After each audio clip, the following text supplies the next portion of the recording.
min é un placer teros aquí a que nos amamos todas nós, teros aquí a María Jesús Sánchez Bases e a Ioga Turmú. A verdade é que é a primeira vez que organizamos isto así. Que pasa? É a primeira vez que organizamos isto así. E eu creo que ten, bueno, que seguramente o faremos máis veces. Isto ten que ver con que cando organizamos e empezamos a montar que peligro. Cando empezamos a organizar as sesiones deste ano, queríamos dedicar un espacio a historia da ciencia en sentido estricto, que nunca o fixemos, si de forma colateral, pero non directamente, e ao final nos parecía que, bueno, pues a aportación de María Jesús e de Lino podría ter sentido conxuntamente, xustamente porque teñen posicións matizadas, ou poden introducir posicións matizadas sobre un tema do que aquí sabemos relativamente pouco, en que se traballa marginalmente, non é o centro que nos traballamos en absoluto. Nos chegamos a cuestión da tecnoloxía, pero non exactamente desde o punto de vista da historia da ciencia. E por eso, bueno, nos pareceu que conocíamos os seus traballos de vello, seguíamos os de vello, e no caso de Lino moi de vello, porque ele é moi novo, pero sí que conocíamos os seus traballos e sobre todo conocíamos tamén o seu último libro, Los Enxeñeiros de Franco, que comentamos, e elaboramos, e falamos del. Entón este era un libro que era interesante. Lino é Ramón y Cajal, en estes momentos, na Universidade de Sevilla, e, bueno, ten un periplo, a pesar da súa xuventude, que xa non é tanta xuventude tampouco, como o resto de Ramón y Cajal por aquí, non? Que tamén é Ramón y Cajal, sí. Efectivamente. Pero digo que ten un periplo longo por universidades europeas e norteamericanas, unha formación moi sólida, e nese sentido, bueno, pues é un placer tenerlo aquí, non? Os dous van a falar do mesmo, de ciencia e circulación do coñecemento na España de Franco, e nese sentido entronca moito, precisamente, con o tipo de preocupacións e de preguntas que nos facemos, e que casi todo o mundo que está aquí está facendo tesis sobre o tema que fai en relación con o réxime de Franco. E xustamente este é un indicador que algúns sabemos ben, ou é unha vía de entender millor precisamente o tipo de respostas que podemos dar a algunas preguntas, menos simples, un pouco máis complexas, máis matizadas, e por eso están aquí. E no caso de María Jesús, que así xa aproveito para presentarla tamén, e logo xa simplemente cando acabe Lino, pois pasa ela. No caso de María Jesús, bueno, é unha investigadora de moi longa trayectoria tamén, como Ramón, e como eu mesmo, tamén é Ramón y Cajal nese sentido, e neste momento está no CSIC, desde hai xa bastante tempo, pero ten unha formación ademais como química, quero dicir que é a súa primeira profesión e a súa primeira formación. En ese sentido chega a historia da ciencia, traballou moito sobre temas de ciencia, ten un libro nese sentido que foi un libro que era do 2007, se non recordo mal, e traballou tamén coeditora do libro 100 anos de ciencia española, de política científica en España, quero decir, e últimamente, foi por o público e conocín, bueno, últimamente non, xa debe tempo traballar sobre unha vía singular que é a enerxía atómica en España,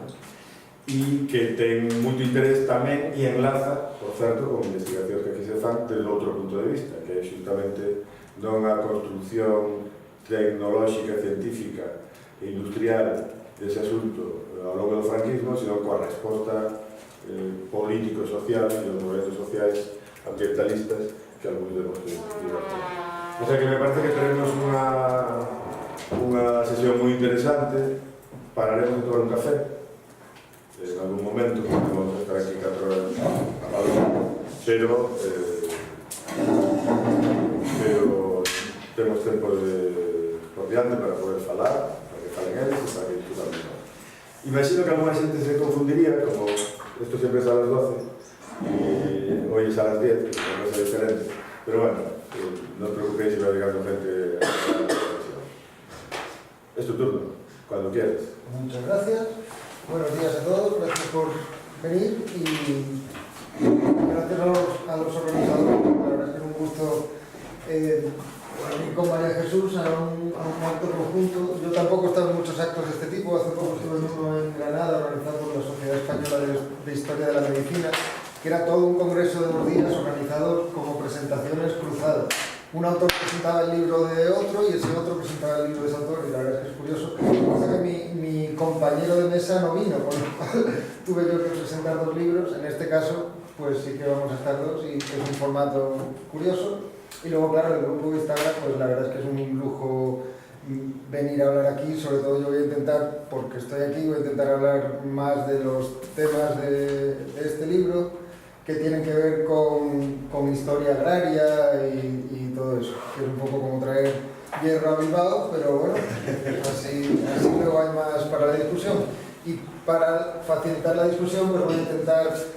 presentar así una tesis o una serie de propuestas historiográficas de manera más o menos simplificada y directa, y así ya pues en el turno de preguntas las descuajáis. Entonces, yo quería empezar introduciendo la cuestión como una paradoja, y la paradoja es esta gráfica de Prados de la Escosura. Prados de la Escosura, crecimiento económico español de 1850 al 2015, después de discutir qué se está midiendo realmente cuando se mide el Producto Interior Bruto, pues ofrece esta gráfica, que más o menos, esto es del 2017, que más o menos es que muchas fluctuaciones en un crecimiento continuo, caída brutal en la Guerra Civil y primeros años del franquismo, y al final de la década de los 40, un poquito antes, se alcanzaría el nivel de la Segunda República, y después, desde el principio de la década de los 50, crecimiento continuado en eso que llaman el milagro económico español, que sobre todo se consolida en los 60, pero que según Prados de la Escosura está ya muy visible en la década de los 50. La paradoja que yo quería presentar es si la historiografía económica, la historiografía industrial y la historiografía agraria, entre otras, presentan una imagen de la investigación científica y tecnológica en España como un yermo. ¿Cómo se explica este crecimiento? Esa es la paradoja, dado que en las sociedades industriales podemos estar de acuerdo en que dependen en cierta medida sus economías pues de las ciencias y las tecnologías que ocupan muchas partes de la sociedad actual, de la producción, etcétera, etcétera. Ya digo que esta es una manera simplificada de presentarlo, entre otras cosas porque creo que ha cambiado bastante la historiografía en los últimos 15 años, y ya poca gente, al menos dentro de historia de la ciencia, diría que en el plano de investigación científica y tecnológica el primer franquismo fue un yermo. El segundo ya es más claro que no, pero dirían, hay trabajos de diversa factura que explican pues, proyectos de investigación llevados a cabo en determinadas áreas y todo eso. Para esta paradoja hay varias soluciones. Una solución es decir, que ahora voy a hablar un poco más de él, de Carlos Barciela, uno de los padres de la historia agraria de España, pues una de las soluciones más o menos, tenemos simplificando, es decir, el crecimiento no tiene absolutamente nada que ver con las políticas económicas internas españolas ni con la situación, sino que fue a partir de los planes de estabilización, cuando entra capital extranjero y entran planes de estabilización económica extranjeros, y más o menos pues eso explica el crecimiento. Eso, de nuevo estoy haciendo un poco una caricatura, pero eso está un poco disuelto en bastante de la literatura que hay, que es, bueno, sí, hubo crecimiento, pero fue a pesar del régimen y de su política económica, que la política económica, sobre todo en los años de la autarquía, fue, pues los adjetivos normales son fracaso, etcétera, etcétera. El problema de esa solución es esta gráfica, porque el crecimiento empieza en los 50, que como sabemos pues los primeros créditos americanos son ya del 49, 51, los pactos con Estados Unidos son del 53, o sea que también a lo mejor se podría explicar la gráfica atendiendo a la ayuda externa, a las conexiones con el exterior desde los 50, no digo que no, pero en principio ese sería un problema, oye, que no se puede retrasar el crecimiento hasta la década de los 60, digamos, porque ya hay los 50. Y el segundo problema es, creo que más serio, y tiene que ver con el tipo de casi, no ya postulado historiográfico, sino postulado político que supone esa asunción. Y es que más o menos ese es el relato del neoliberalismo. Es que cuando se abren los mercados y entra capital extranjero en cualquier país, pues el crecimiento ya se explica solo, digamos. Cuando sabemos por experiencia de muchos otros países que eso no es necesariamente así, y además sabemos por historia de la tecnología que la transferencia tecnológica nunca se da de manera pura, sino que siempre requiere una adaptación por parte de quien la recibe. O sea, que tiene que haber un mínimo de red de infraestructuras, de capital humano, etcétera, etcétera, en el país receptor para que pueda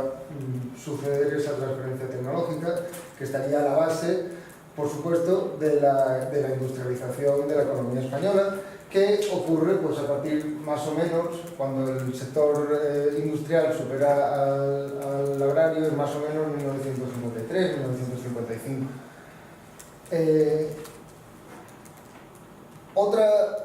Otra solución a esta paradoja es esta frase de Virao, que es decir, historiadores económicos dejen de solamente machacar, dice él, con qué explica el fracaso de la política económica de la autarquía, por qué la autarquía fue un desastre. Dejen de machacar con ese tema, o solamente con ese tema, siendo un tema importante, y vamos a intentar entender qué mecanismos, además de las instrucciones, qué mecanismos positivos, digamos, no solo negativos, no solo de obstrucción, sino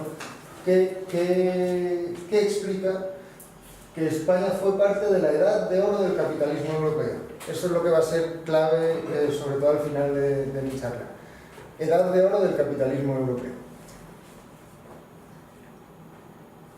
Hay otra solución, que no es que sea una solución, sino unirse por la tangente, que es más o menos la mía, que es simplemente que yo no soy historiador económico. Hay muchísimas críticas al concepto de que la innovación tecnológica va seguida necesariamente siempre de un crecimiento económico. No es así. David Edgerton ha argumentado en muchas ocasiones que es precisamente muchas veces las tecnologías no innovadoras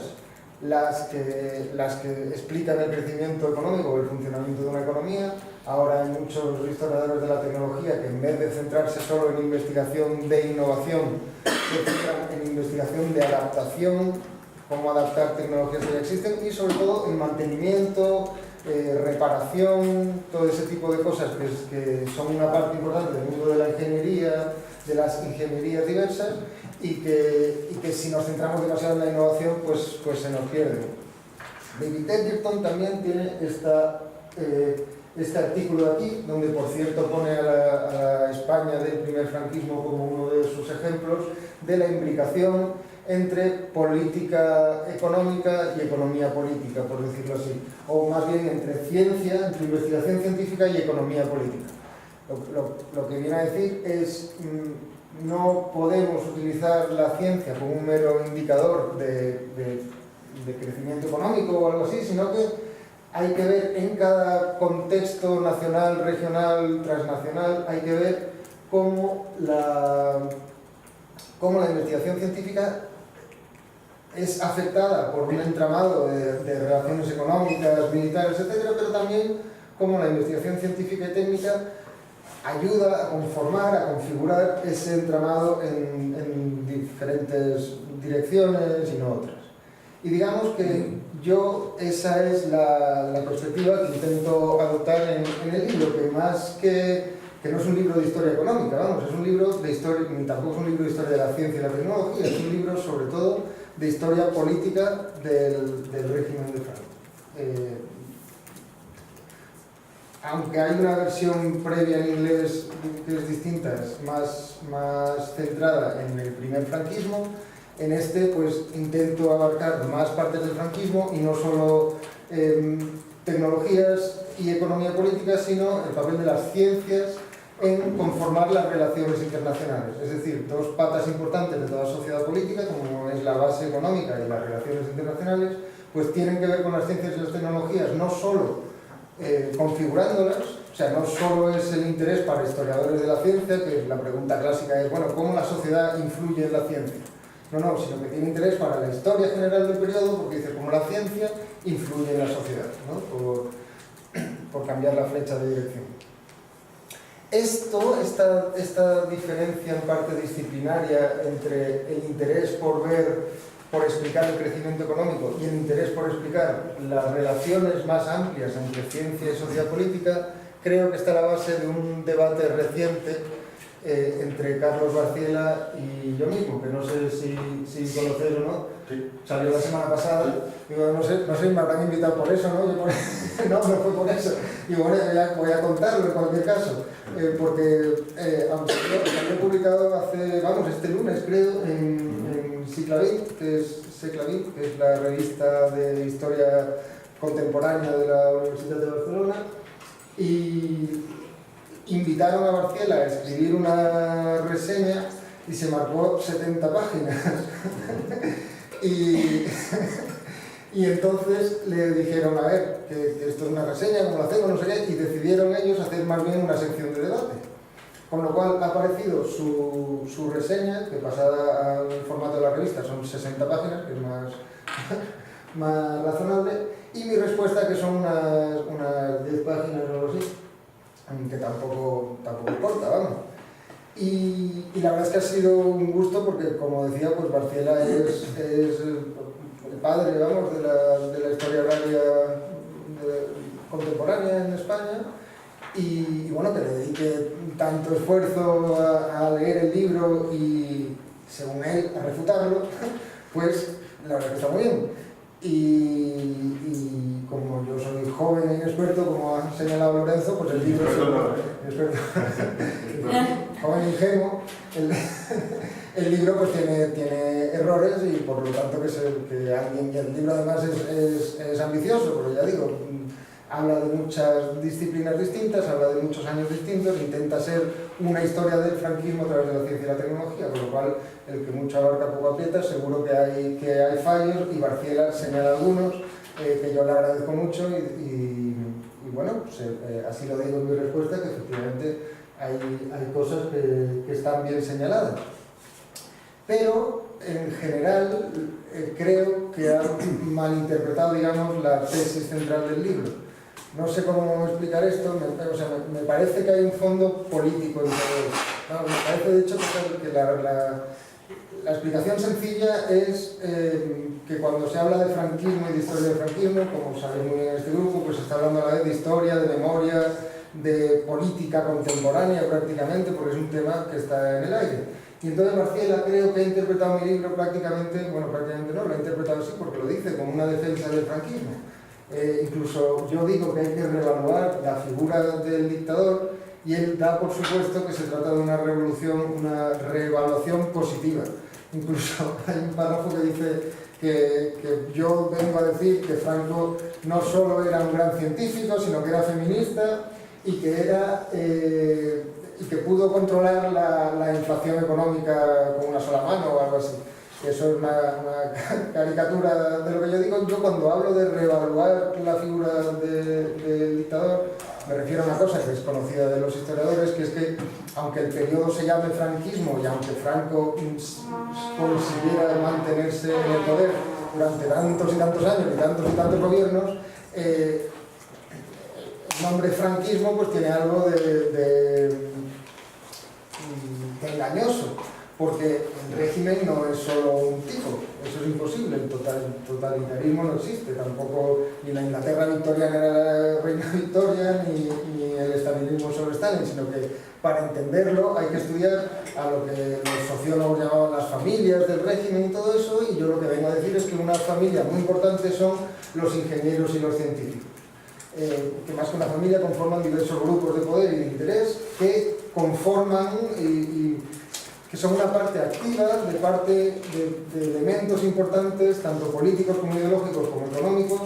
del funcionamiento real del régimen. A eso me refiero yo bastante directamente cuando digo que hay que reevaluar la figura de Franco, de reevaluar la importancia de la figura de Franco en el sentido de, en parte, de evaluarla, de decir, oye, que sí, pero que un régimen no se construye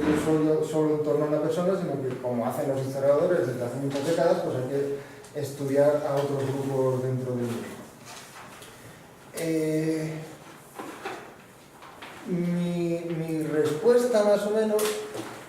se basa en estos puntos. El primero es, ¿qué es eso de la racionalidad económica? Como decía antes, al hablar de que los mercados se abrieron, de que España se abrió a los mercados exteriores a finales de los 50 y entró capital extranjero, y eso explica el milagro español, lo que se está adoptando es una perspectiva muy clara que coincide con las privatizaciones de los 90, básicamente, que es cuando se escribió la historia económica de este periodo. Y eso creo que no se nos puede olvidar, que por ejemplo, los análisis de Gómez Mendoza sobre las relaciones entre Suances y Unesa, sobre la electricidad, me parece que están escritas en un momento de privatización y liberalización del sector que no se puede olvidar, que es un paradigma de racionalidad económica, el neoliberal, que después de la crisis del 2008 hay que tomarse, bueno, antes también había que tomárselo con pinzas, pero ahora hay que tomárselo con muchas más pinzas. Creo que no se puede hablar de una racionalidad económica universal, válida en todo momento. Y, lamentablemente, muchas de las mejores historias de la política económica de la autarquía la han escrito historiadores económicos que son economistas y que daban, por supuesto, esa racionalidad económica como un parámetro universal. Ya a los historiadores de las ciencias nos pasa un poco con esto como le pasaba a Kuhn con los físicos que hacían historia de Aristóteles. Que oye, tú si eres físico no puedes despreciar la figura de Aristóteles porque su física no tenía en cuenta la gravedad como Newton. Tú lo que tienes que hacer es intentar entender qué tipo de lo que llamaba Kuhn y otros la física del sentido común, qué tipo de mundo y de experiencias rodeaban a Aristóteles que hacían coherente su teoría física. Pues esto sería un poco parecido. No puedes llamar irracionales a los que hacían la política económica del primer franquismo. O sea, puedes como economista, pero como historiador, nuestro objetivo debería ser entender qué elementos, qué recursos, qué ideas les llevaban a formular esas políticas económicas